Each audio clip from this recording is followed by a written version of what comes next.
Just a pilot in his cockpit seated. Black leather on his ass, keep a hustler heated.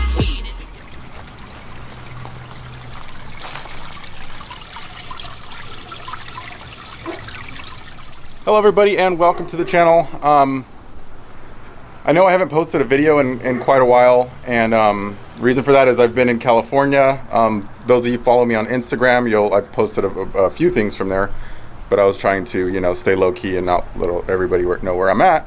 But anyway, I've been in California for the last 2 weeks, and of course I didn't make any videos there. But the one good thing is it kind of gave a chance for Bites to continue working on the car, and the car is actually almost done. It's probably going to be done this week, but of course today we're going to go check it out. The fuel system is in the car, like the engine's in the car, the transmission cooler, a whole bunch of cool stuff is in there and ready to go. So we're gonna go check that out right now. And I know a few people were wanting hats like this. This is just like a one-off that my wife made me. I could look into getting some more made possibly, but I don't know. I can't imagine that anyone would want to buy my merch. So it just seems kind of crazy. But maybe if someone does, just let me know in the comments. I can actually do it. It would be nice to make a little bit of money to help finance the stuff, but I don't know. It just feels a little pandering. But if anyone wants it, then that's cool. But I do have these shirts on my store, or these sweaters on my store. Everybody always asked about these sweaters, and I really loved them. I love the way this sweater looks. It's like my favorite looking sweater. It just looks awesome. Like it's like camo, flag, awesome. So I got some of these on my store. So if you want to buy one of these, links in the description.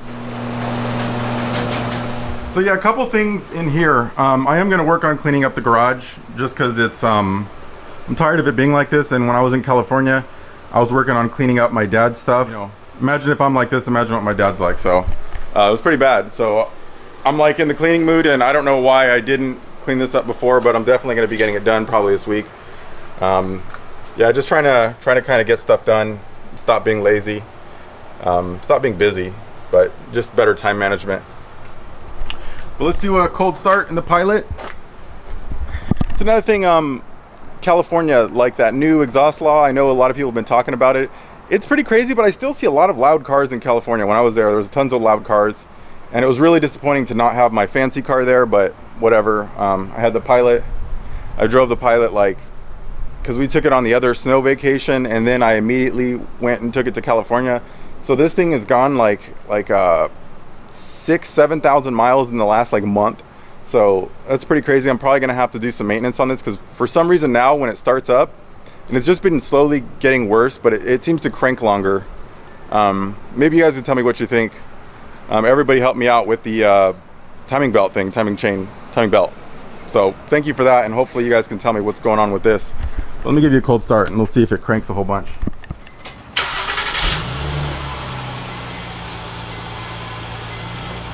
Of course there it fired right up, but I'm telling you, sometimes it doesn't seem like it's not going to start or anything, but it just cranks a lot longer than you would expect it to. It's just like do takes a full 3-4 seconds cranking before it turns on.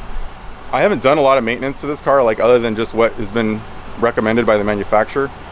So I know I probably it's just freshly out of the warranty from last month.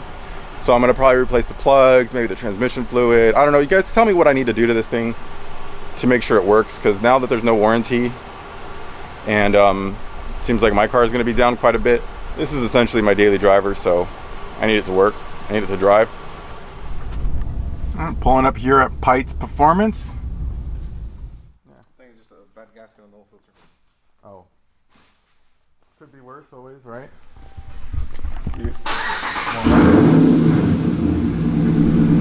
So yeah, we got your thing buttoned up pretty much. There's a fuel system, a control module for the fuel system. Can you tell you about the battery? Yeah. So the battery is It's got a warranty. Yeah, it does. Dude, we turned it on, powered up everything, turned it off to check something, back on, nothing. Not even a connection. That's a badass truck. Yeah, it's all back together. You can see the hat too, where the Oh, where all the pumps are? yeah. I mean, you can't see them because it's inside the fuel tank, but all the wiring connection, you can see it. Cool. I like how they come in black. Everything. It looks kind of factory.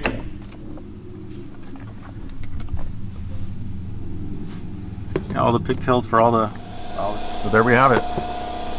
3 pumps. So here's the motor inside. It looks like the old one, of course. Everything's all together though. So we want to take a look at the fuel system here. See new rails. It's all 4. Look at that. I think that's what, -8 or something like that. Fuel line, really thick. It's pretty crazy. It all looks really nice though. I mean, everything's like billet and machined. And yeah. No, the Ford's really. It all looks flawless. It look like really high quality stuff. Nice. It's funny. I haven't driven this car in forever. It's kind of like you forget about it. Like this doesn't exactly feel like my car. Feels like just a car. Oh, this thing's a beast. So you guys get me to I don't know, 100,000 subs or whatever it takes to afford something like this. Modded too. You know you're a boss when you mod one of these things. Look at this thing. It looks sick.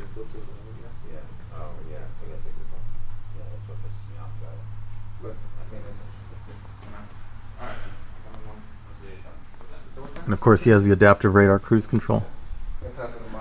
The most important feature you can get in one of these cars. But yeah, so you see you got your FC3 here. So you have primary pump 1, and 2 and 3. Go right there. So it's always running off one of the 450s, and then once it sees 3 pounds of boost, it kicks on the other 2 pumps. Oh, okay. Yeah, so that hop switch up here, that's what that's for.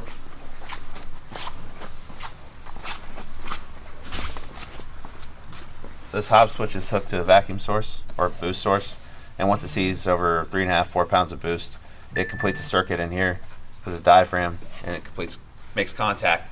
Then that sends just signal. activates the other 2 pumps. Yeah, to activate the other 2 pumps. The quality on the machining and everything, all the stuff, it looks flawless. It looks really good. No, Adam does a good job with. We made all these brackets right here, to hold it in there, and also down here. Oh, he might have already covered it up. Well, we have the your fuel filters right here as well, and we custom made a bracket and it holds it in place. So it looks pretty nice. You got the 180s, so it really cleans it up under the hood. Because otherwise, you got to run like a line coming out this way, line coming out this way. It just looks messy. So I like it with a 180. And you can only run this if you do a Y, right? If you don't do a Y, it really it can restrict flow. Yeah, just a few little more things and we can fire it up. Yeah, and don't worry about the time. I mean, I'm not like in a super rush. I'd rather you just spend your time on it, whatever. Like, I'm not bugging you. Yeah. It feels like it. I'm bugging you. No. I'm trying not to. Yeah, no, not at all.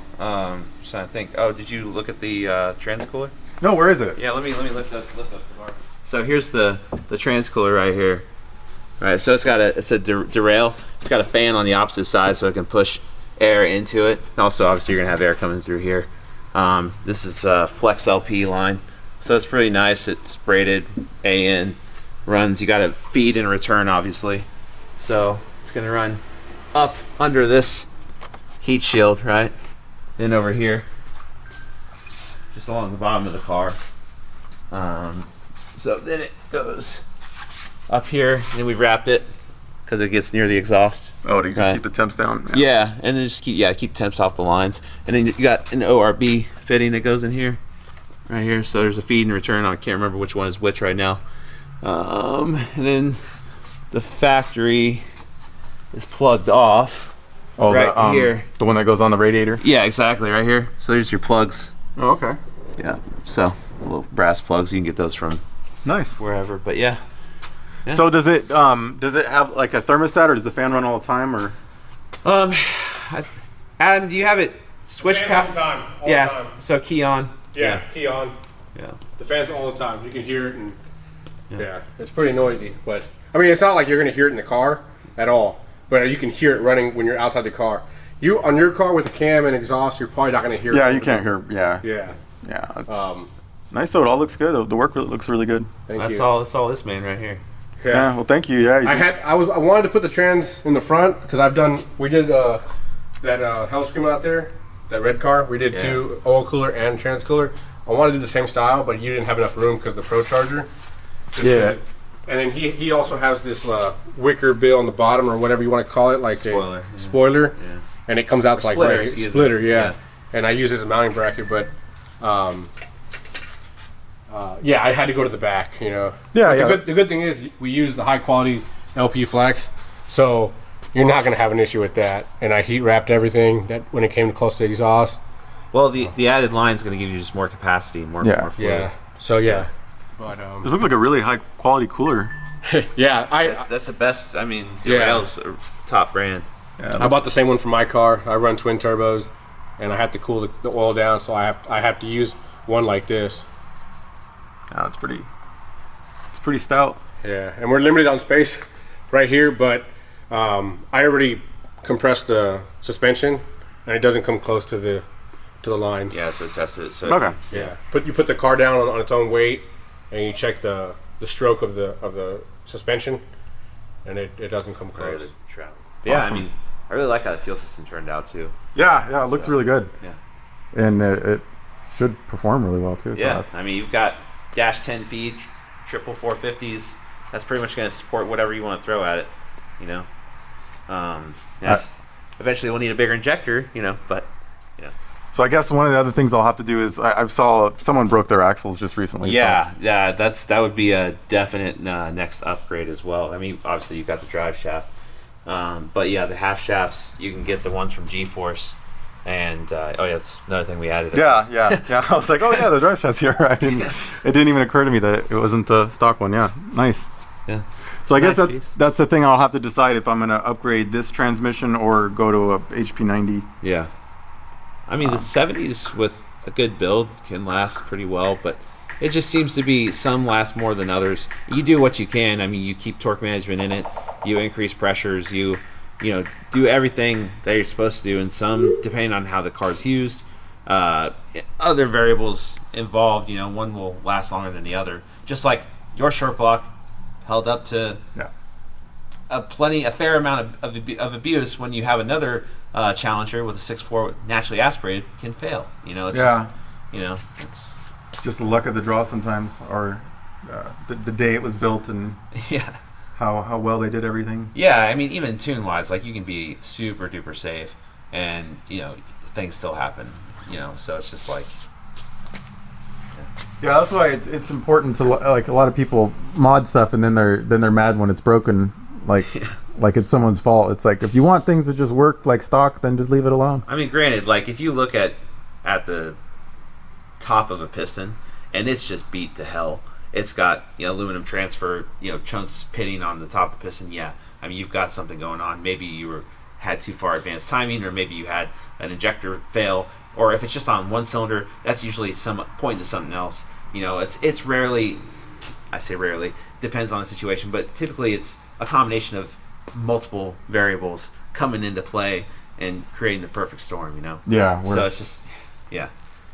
People want to point fingers, tuner, people want to point fingers, engine builder. It's always the classic, he said, she said, he did it, I did it type thing, but at the end of the day, you just do what you can to mitigate any potential risk, and Well, that's why one of the reasons I'm building it this way, which is kind of excessive for the power I'm looking at, but I'd just rather things stay.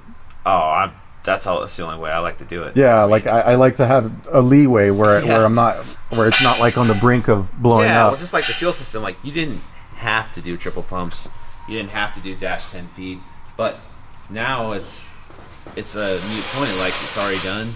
And if you ever want to turn it up, it's an injector swap away, and that's the lifeline of your engine is your fuel supply. So why would you want to skimp on that? Yeah, and usually the cost difference of going just a little bit higher is not as significant as relatively low. Yeah, especially when you're already doing it. It's right. You might as well. Yeah, and I mean, the only other thing that I can think would possibly it may or may not make a difference, which I'm curious to see if it makes a difference. If we do that in the future, would be the long tube headers. Oh yeah. And that, a lot of a few people were asking about that, and I told them that we had discussed it, and just weren't sure if it was absolutely required or not absolutely required, but like if it, made sense. Yeah, I mean, granted, it's a 426. It's got heads. It's got cam, and by all accounts, yeah, a long tube header would make sense. However, I mean, we're making a lot of horsepower on Hellcats with stock manifolds, and it's basically the same design. So I mean, would it help? Maybe, but we'll see. But we can always add that, and if I can't achieve the numbers I'm looking for, but I'm definitely not trying to squeeze like every little drop of horsepower out of the motor, because I just don't want it to. Yeah, I've done. Heck, I've tuned 426 stroker Hellcats with stock manifolds, and they still make great power. So I mean, I think it.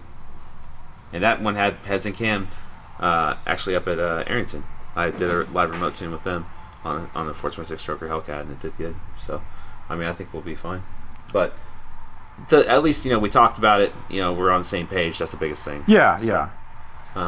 It'd be one thing if I was like, hey.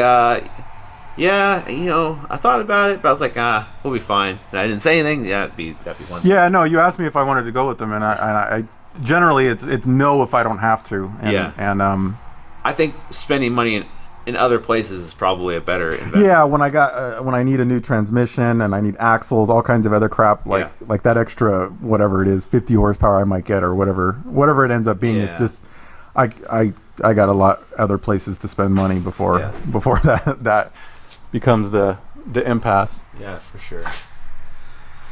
Yeah, here's your balancer there. Oh yeah, the new balancer. You can see it just a hair. No, it looks nice. It's nice machined. Yeah. So it is about 16%. 16%. So I reconfirmed it with Innovators West. On the 6.4s, it's about 16%. So it'll be interesting to. Did you change the pulley on the? Yeah, we went ahead and changed it up top too. Okay. Because just from my experience in tuning the 426s from Arrington, it usually absorbs about 6-7 pounds of boost. It's gonna eat that air up. Yeah, I mean, this is efficient, so Yeah, that's fine. I mean, I'm sure it. If it's a little much, I can always dial it back. But the upper pulley is way easier to change. Yeah, I'm wondering what it's gonna make. I mean, 16 would normally be what, like 11 or 12 pounds on the current setup that I had. Oh yeah, you were at the previous setup. It was running like 9 at the top. 9 to around like 9. Right at red line, I think it would get close to 10. Yeah. So, yeah, you probably would have been about a 5 psi gain. Yeah, 5-6 psi gain with 16%. It's usually 10%. You'll pick up 3 to 4. Okay. So yeah. So we basically, and then the upper pulley would have made about a 2 psi difference. So we pretty much have accounted for the rough estimate of 6 to 7 psi absorbed by the 426.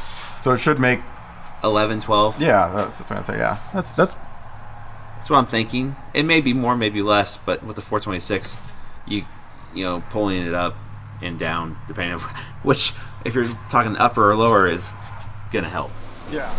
All right. Yeah. So I'll find out something on the battery. Yeah, we just got this guy in there for now. I have it charging to see if it can. We can try bring it back to life. Some batteries you can kill them, and they'll bring it back to life. But as you can see, it's still charging. It's been like that for a whole 24 hours now. So it's not looking too good. What's the amperage on that guy? It's like 2 amps, I think. You on a dead battery, you want to do a slow charge.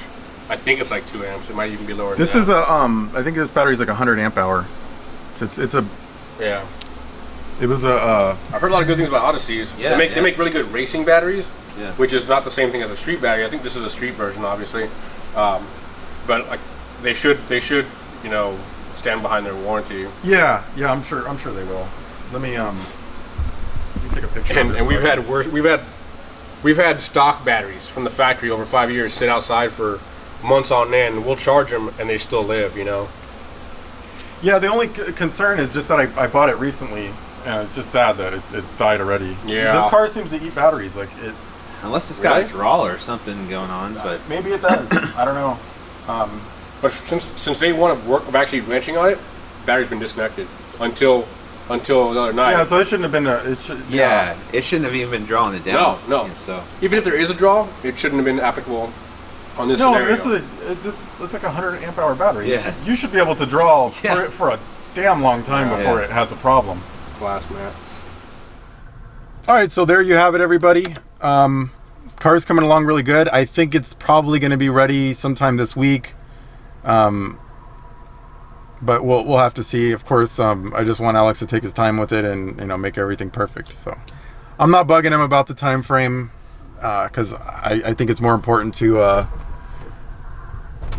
just get it done correctly than to hurry up. So hopefully this week we'll have the car, and I'm quite excited. Everything looks really good. The fuel system looks awesome. The fuel system is beautiful. I love that. Like, it's really good looking. So other than that, I like the trans cooler. That's going to be in a good spot, and it's going to hopefully, the idea of the trans cooler is just to allow me to push the car a little bit harder, like hot lap it a little bit more, because that's the kind of stuff I like to do. I don't like to I don't know. Like I said this with a lot of things. I like the solution to work around what I want to do rather than me work around the car. So I want the car to be able to adapt to the way I want to drive it, and that's hot lapping and stuff like that. So, to each his own, but that's kind of one of the things that I like to do. I don't want to, I don't like to have to be super gentle on stuff. So, obviously that takes some time and effort to make the car be able to do that. And I think the trans cooler is going to help with that, especially trying to, the transmission trying to deal with all the power that it's going to have. So we'll see. Other than that, be sure to like and subscribe. Another thing to note, some people told me that they were unsubscribed from the channel because I know YouTube did some sort of culling type thing where they reduced the number of subscribers. So if you just make sure you are subscribed, if you want to be, of course, because it might have just dropped you off of it. And I really hate that because it's happened to me on a few channels that I subscribe to. And I don't know why it does that, but sometimes it just determines that you shouldn't be subscribed anymore, and it just takes you off. So be sure to like and subscribe. I'm definitely trying to build the channel more, and I think we're gonna have some really cool content with the 426, and I'm actually quite excited. So we'll see. That's it for now. Thanks for watching. Peace.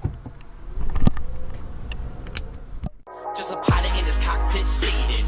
Black leather on his ass, keep a hustler heated. Weed is engaged in the pavement. Rubber escorts like a